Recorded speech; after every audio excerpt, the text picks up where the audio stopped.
Good evening to all our BPSC aspirants. नमस्कार। आप देख रहे हैं कैरियर सेपर पर एक शैक्षणिक कार्यक्रम। मैं हूं सुभाष पोद्दार। यह भौतिक भूगोल पर मात्र 10 प्रश्नों का एक सेट है जिसमें वायुमंडलीय दाब पर फोकस किया गया है। आपकी सुविधा के लिए ऐसा ब्रेकफास्ट तैयार किया गया है। आइए इन प्रश्नों को हल करें। क्वेश्चन नंबर 1 देखें, मिलान करें। दो ग्रुप बनाया गया, group X and group Y. Group X में साइक्लोन को रखा गया है, ग्रुप वाई में रीजन को, क्षेत्र को। तो देखें, typhoon, hurricane, tornado, willy willy और इधर ये सब क्षेत्र है। कहाँ ये डेवलप होता है तो ये सर्वविदित है, प्राय लड़के को इसकी जानकारी रहती है। टाइफून होता है चाइना सी में, हरिकेन कैरिबियन सी में, टोर्नेडो यूएसए में और विली विली नॉर्थ ऑस्ट्रेलिया में। तो इस लिहाज से इसका आंसर हो जाएगा डी।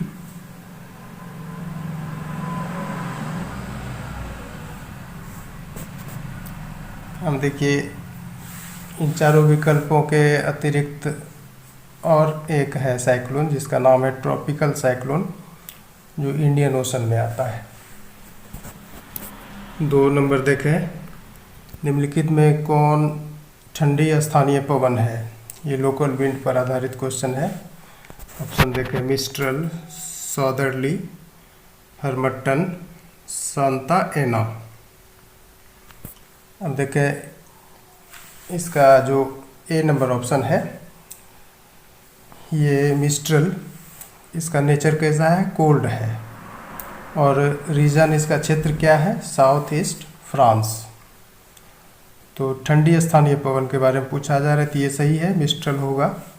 बी नंबर देखें, सॉदर्ली, ये भी कोल्ड है, कोल्ड ये है पवन, ठंडी स्थानीय पवन है और इसका क्षेत्र क्या है, न्यू साउथ वेल्स बस्टर। तो ये भी सही होगा, ए भी सही है, ये ठंडी स्थानीय पवन है। सी देखें, हर्मटन, ये इसका नेचर वार्म है यानी गर्म पवन है, लोकल विंड है और ये गिनिया तट पर इसका क्षेत्र है। ये डी नंबर देखें, सांता एना, ये भी वार्म लोकल विंड है और इसका क्षेत्र है कोस्टल साउदर्न कैलिफोर्निया। तो इस तरह से ए और बी सही हुआ, इसका आंसर ई चला जाएगा।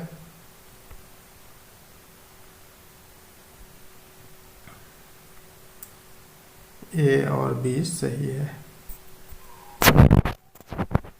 3 नंबर देखें, किस स्थानीय पवन को बर्फभक्षी कहा जाता है, स्नो ईटर। ऑप्शन देखें, काल बैसाखी, लू, फॉन, चिनुक। तो इसका आंसर चिनुक हो जाएगा। अब ऑप्शन वाइज थोड़ा सा ये कर लें, डिटेल में जा लें। ये देखें, काल बैसाखी, ये गर्म है नेचर से और फिर ये नॉर्थ इंडिया में इसका रीजन है, क्षेत्र है। बी नंबर देखें, लू, ये भी गर्म है, गर्म स्थानीय पवन है और ये इंडियन सब कॉन्टिनेंट में इसका क्षेत्र बनता है यानी भारतीय उपमहाद्वीप में। सी नंबर देखें, फॉन, ये भी गर्म है और ये आल्प्स रीजन में आता है। चिनूक देखें, ये भी गर्म है और ये रॉकीज़ में आता है, इसका क्षेत्र रॉकीज़ में है। तो इस चिनूक को ही स्नो ईटर कहा जाता है। आंसर इसका डी हो जाएगा, चिनूक। 4 नंबर देखें, इसे डॉक्टर के नाम से जाना जाता है। ये भी लोकल विंड पे बेस्ड क्वेश्चन है। देखें, खामसीन, सामुन, हर्मटन और बर्ग। तो इसका आंसर हर्मटन हो जाएगा। ऑप्शन वाइज देखें, खामसीन किस नेचर का विंड है, वार्म है और ये इजिप्ट में आता है यानी मिस्र में इसका क्षेत्र है। बी नंबर देखें, सामुन, ये भी गर्म है, गर्म स्थानीय पवन है और ये ईरान में आता है। हर्मटन देखें, ये भी गर्म है और गिनिया कोस्ट में इसका क्षेत्र बनता है, गिनिया तट। डी नंबर देखें, बर्ग, ये भी गर्म है और साउथ अफ्रीका में इसका क्षेत्र है। तो आंसर इसका सी हो जाएगा। 4 का सी होगा हरमट्टन। अब देखिए इसको डॉक्टर क्यों कहते हैं, थोड़ा सा जान लीजिए। हरमट्टन गर्म, शुष्क और धूल भरा पवन है जो सहारा से गिनिया तट की ओर बहता है। इसे डॉक्टर भी कहते हैं।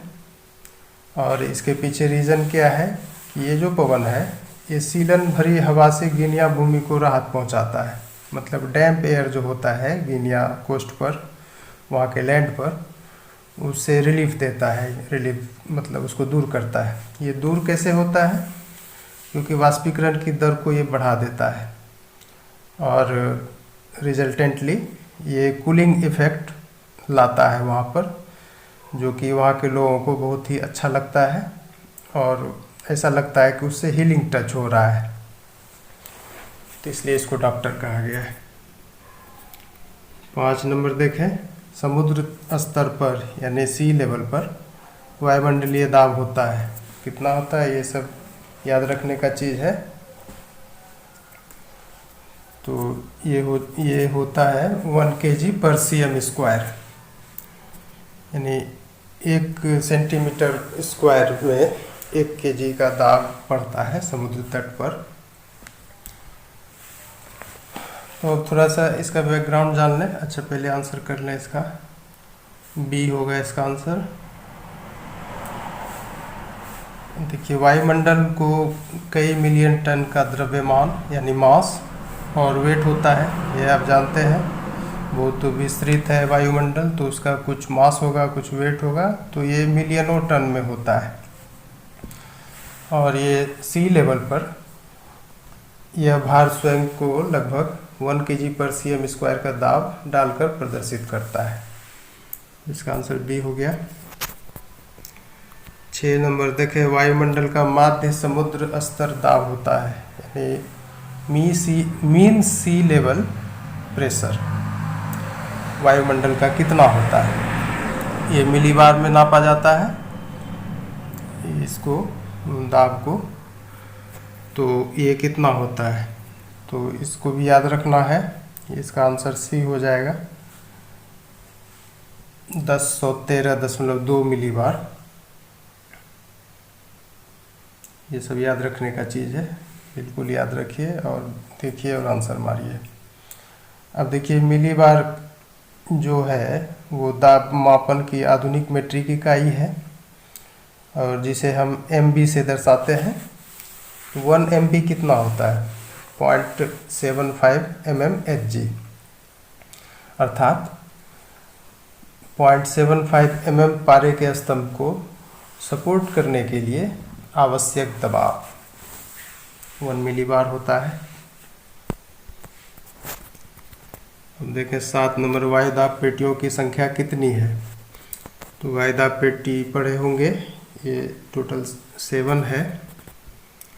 इसका आंसर सी हो जाएगा, 7। अब देखिए इसके बारे में थोड़ा जान लीजिए। ये वायुमंडलीय दाब का क्षैतिज वितरण कहाँ पर होता है, अक्षांशों पर होता है। होराइजेंटल जो होता है उसका डिस्ट्रीब्यूशन एटमॉस्फेरिक प्रेशर का, वो लैटिट्यूड्स पर होता है। और जोनल कैरेक्टर इसका मेन फीचर होता है। इसी को हम प्रेशर बेल्ट बोलते हैं, दाब पेटी बोलते हैं। तो इसकी संख्या 7 है। अब 7 किधर किधर है पूरे अर्थ पर, अगर देखेंगे इक्वेटर पे पहले जाइए 0 डिग्री पर, उससे 10 डिग्री नॉर्थ जाइए, 10 डिग्री साउथ जाइए। इससे जो एक बेल्ट बना वो इक्वेटोरियल लो प्रेशर बेल्ट बना। एक बेल्ट तो ये हो गया। अब आइए 23.5 डिग्री से 35 डिग्री उत्तरी गोलार्ध में और फिर उतना ही दक्षिणी गोलार्ध में। तो इस पेटी का नाम है सब ट्रॉपिकल हाई प्रेशर बेल्ट। और उसके आगे बढ़िए 45 डिग्री से 66.5 डिग्री उत्तरी गोलार्ध और दक्षिणी गोलार्ध दोनों साइड। तो यहाँ भी सब पोलर लो प्रेशर बेल्ट बनता है। और फिर लास्ट में 90 डिग्री पर आइए, उत्तरी ध्रुव और दक्षिणी ध्रुव में पोलर हाई प्रेशर बेल्ट बनता है। तो इस तरह से 7 बेल्ट हुआ प्रेशर बेल्ट। 8 नंबर देखें, वायुमंडलीय परिसंचरण ऊष्मा का पुनर्वितरण करता है। ये एटमॉस्फेरिक सर्कुलेशन है परिसंचरण, और ये हीट का रीडिस्ट्रीब्यूशन करता है। तो हीट का रीडिस्ट्रीब्यूशन दो तरीके से होता है, वायुमंडल के द्वारा और ओशन के द्वारा यानी महासागर के द्वारा। महासागर का भी सर्कुलेशन होता है और एटमॉस्फेयर का भी सर्कुलेशन होता है, उससे ऊष्मा का रीडिस्ट्रीब्यूशन होता है अर्थ पर। तो ये वायुमंडल के द्वारा कितना होता है, ये लगभग 87% होता है। 8 का डी हो जाएगा। तो देखें, थोड़ा सा इसके बारे में जान लें। वायुमंडल के सामान्य परिसंचरण यानी जनरल सर्कुलेशन का मुख्य कार्य क्या है? पृथ्वी के सतह के चारों ओर ऊष्मा और नमी का पुनर्वितरण करना। भूमध्य रेखा से ध्रुवों की ओर ऊष्मा का परिवहन यानी ट्रांसपोर्ट के लिए अगर यह नहीं होता तो पृथ्वी के सतह के ज़्यादातर हिस्से बसाहट के योग्य नहीं होते, क्योंकि अत्यधिक गर्मी होती या फिर अत्यधिक ठंडी होती या फिर अत्यधिक शुष्क होता, तो बसना मुश्किल होता।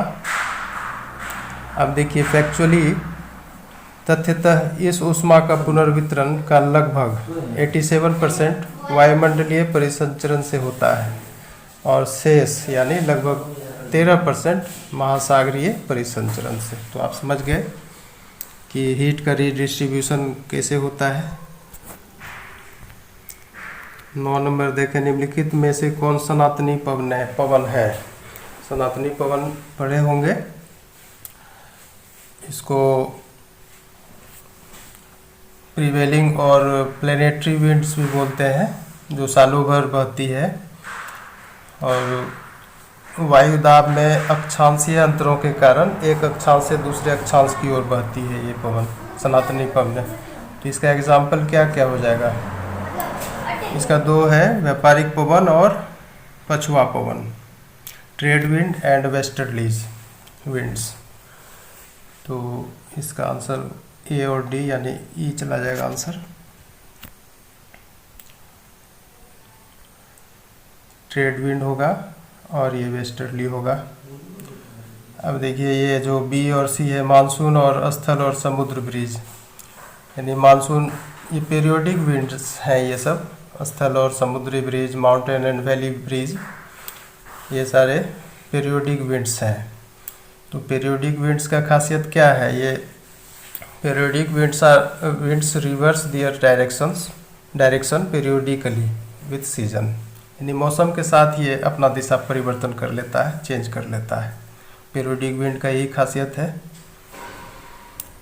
तो इस तरह से इसका आंसर यू हो गया।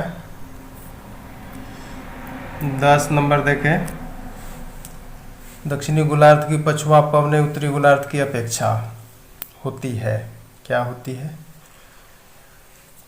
ऑप्शन देखें, अधिक शक्तिशाली, कम शक्तिशाली, दिशा में अधिक अस्थिर, दिशा में कम अस्थिर। तो ये अधिक वाला आंसर होगा इसका, stronger and more constant in direction. तो ऐसा किस वजह से होता है? क्योंकि जल का वास्ट एक्सपेंस है साउदर्न हेमिस्फीयर में, यानी कि जल का ज़्यादा विस्तार है। तो इसका आंसर हो जाएगा ई हो जाएगा इसका आंसर। ए और सी सही है, अधिक शक्तिशाली और दिशा में अधिक अस्थिर, ये सही है और ये सही है। अब देखें, ये पवने यानी वेस्टर्लीज है, ये पछुआ पवने, और ये सनातनी पवने हैं। ये पवने 40 डिग्री और 60 डिग्री साउथ लैटिट्यूड्स के बीच बहुत ही अच्छी तरह से डेवलप होते हैं ये पवने, और इन्हीं अक्षांशों पर यह रोरिंग 40s, फ्यूरियस 50s और श्रीकिंग 60s के नाम से प्रायः जाना जाता है। ये टर्म्स नौवहन करने वालों के लिए काफ़ी खौफनाक होते हैं। तो इस तरह से ये बहुत ही छोटा सेट समाप्त होता है। और भी आगे हम लेके आएंगे, आप देखें और लाभान्वित हुए इससे। तब तक के लिए गुड नाइट।